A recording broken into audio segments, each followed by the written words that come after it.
సంస్థల ఎన్నికల సమయం దగ్గర పడుతూ ఉండడంతో ఏపీ రాజకీయాల్లో ఉత్కంఠ పెరుగుతోంది.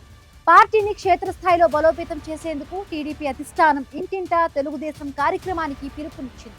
కానీ ఆ నియోజకవర్గంలో మాత్రం పరిస్థితి అందుకు కంప్లీట్ భిన్నంగా కనిపిస్తోంది. అధిష్టాన ఆదేశాలు ఒకవైపు ఉంటే నాయకుల మధ్య ఎవరికి వారే యమునా తీరే అన్న చందంగా మారిన గ్రూపు రాజకీయాలు క్షేత్రస్థాయి శ్రేణులను తీవ్ర గందరగోళానికి గురిచేస్తున్నాయి.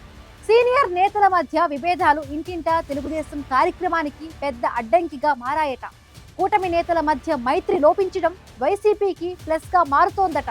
మరి చంద్రబాబు, లోకేష్ల ఆదేశాలను పక్కన పెట్టి మరి నేతలు సాగిస్తున్న రాజకీయం ఏంటో ఈ లోగుట్టులో చూద్దాం. ఆదోని తెలుగుదేశం పార్టీలో 3 వర్గాలు 3 దిక్కులుగా వ్యవహరిస్తున్న తీరు ఇప్పుడు రాయలసీమ రాజకీయాలలో తీవ్ర హాట్ టాపిక్ గా మారింది. ప్రస్తుత నియోజకవర్గ ఇన్ఛార్జ్ సీనియర్ నాయకుడు మీనాక్షి నాయుడు, మాజీ market yard chairman Madira Bhaskar Reddy, TDP జిల్లా అధ్యక్షుడు గుడిసే ఆదికృష్ణములు ఎవరికి వారే ప్రత్యేక వర్గాలుగా విడిపోయారు. మీనాక్షి నాయుడు నాయకత్వాన్ని మిగతా వర్గాలు తీవ్రంగా వ్యతిరేకిస్తూ ఉండడంతో స్థానిక సంస్థల ఎన్నికల వేళ ఇంటింటా తెలుగుదేశం కార్యక్రమం నామమాత్రంగా సాగుతుంది. అధిష్టానం నుంచి వచ్చిన పాంప్లెట్లు, కరపత్రాలు బూత్ ఇన్ఛార్జీల వరకు కూడా చేరడం లేదని శ్రేణులు ఆవేదన వ్యక్తం చేస్తున్నాయి. సమాచారం కేవలం తన అనుచరులకే పరిమితం చేస్తూ ద్వితీయ శ్రేణి నేతలకు కలుపుకొని పోవడంతో ఇన్ఛార్జ్ విఫలం అయ్యారనే ఆరోపణలు వస్తున్నాయి. గత కొంతకాలంగా పార్టీలోని ద్వితీయ శ్రేణి నాయకత్వం మీనాక్షి నాయుడి లీడర్షిప్ను మిగిలిన వర్గాలు తీవ్రంగా వ్యతిరేకిస్తున్నాయి. ప్రత్యర్థులతో అవగాహన కుదుర్చుకుని నియోజకవర్గంలో టీడీపీని బలహీనపరుస్తున్నారనే విమర్శలు వ్యక్తమవుతున్నాయి. మదిరా భాస్కర్ రెడ్డి, గుడిసే కృష్ణమ్మలు సైతం తమకు నియోజకవర్గం బాధ్యతలు ఇవ్వాలని అధిష్టానాన్ని కోరుతున్నారు. అయితే నేతల మధ్య విభేదాల అంశాన్ని అధిష్టానం ఎటూ తేల్చకపోవడంతో వర్గాలుగా విడిపోయారు. ఎవరికి వారు అధిష్టానం తమకు బాధ్యతలు ఇస్తే అంతా చూసుకుంటామనే ధోరణిలో ఉండడంతో నియోజకవర్గంలో ఎవరికి వారు సొంత ఎజెండాతో ముందుకు వెళ్తున్నారు. పార్టీలో కొనసాగుతున్న ఈ వర్గ పోరుతో సాధారణ కార్యకర్త తీవ్ర నిరాశకు గురవుతున్నారు.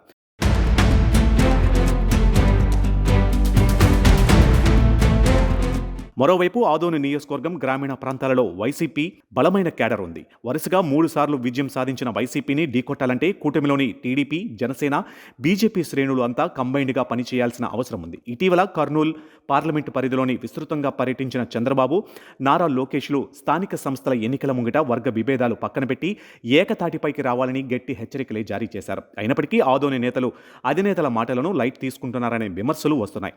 టీడీపీ, జనసేన, బీజేపీ నేతల మధ్య సమన్వయం లేకపోవడం కింది స్థాయి కార్యకర్తలను తీవ్ర నిరాశకు గురిచేస్తుంది. కూటమి పార్టీలు ఇదే పంతాను కొనసాగిస్తే రానున్న స్థానిక సంస్థల ఎన్నికల్లో భారీ మూల్యం చెల్లించుకోక తప్పదని శ్రేణులు హెచ్చరిస్తున్నాయి.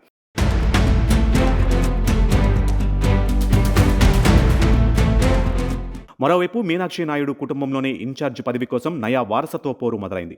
మీనాక్షి నాయుడు సోదరుడు ఉమాపతి నాయుడు, బావమర్ది బలరాం నాయుడుల వారసులు ఇన్ఛార్జ్ సీటు కోసం గట్టిగా ప్రయత్నాలు చేస్తున్నారు. మరొకవైపు సామాజిక సమీకరణాల పేరుతో మెజారిటీ ఓటు బ్యాంకు ఉన్న బీసీ వర్గాలు తమకు అవకాశం ఇవ్వాలని కోరుతూ ఉంటే రెడ్డి వర్గానికి చెందిన నేతలు కూడా పైరువీలు మొదలుపెట్టారు. ఇటు వర్గపోరు, అటు సొంత ఇంటి పోరు నడుమ మీనాక్షి నాయుడు ఎటు తేల్చుకోలేక తీవ్ర ఒత్తిడిలో కూరుకుపోయారు. ఇంట గెలిచి రచ్చ గెలవాలి అన్నట్లుగా ఆదోనిలో స్థానిక సంస్థల ఎన్నికల విజయం సాధించాలంటే ముందుగా మీనాక్షి నాయుడు, భాస్కర్ రెడ్డి, కృష్ణమ్మ వర్గాల మధ్య సఖ్యత కుదరడం అత్యంత అవసరం. ద్వితీయ శ్రేణి క్యాడర్లో ఉన్న అసంతృప్తిని చల్లార్చకుండా ఎన్నికల బరిలోకి దిగితే దానికి తగిన మూల్యం చెల్లించుకోక తప్పదనే హెచ్చరికలు వస్తున్నాయి. మరి లోకేష్ సూచించిన మార్గదర్శకాలను ఆదోని నేతలు ఎంతవరకు అమలు చేస్తారో చూడాలి.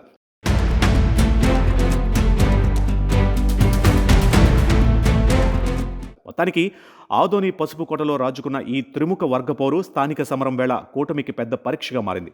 మరి సీనియర్ నేతలు విభేదాలు వీడి ఒకే వేదికపైకి వస్తారో లేదో తెలియాలంటే మరికొద్ది రోజులు వెయిట్ చేయాల్సిందే.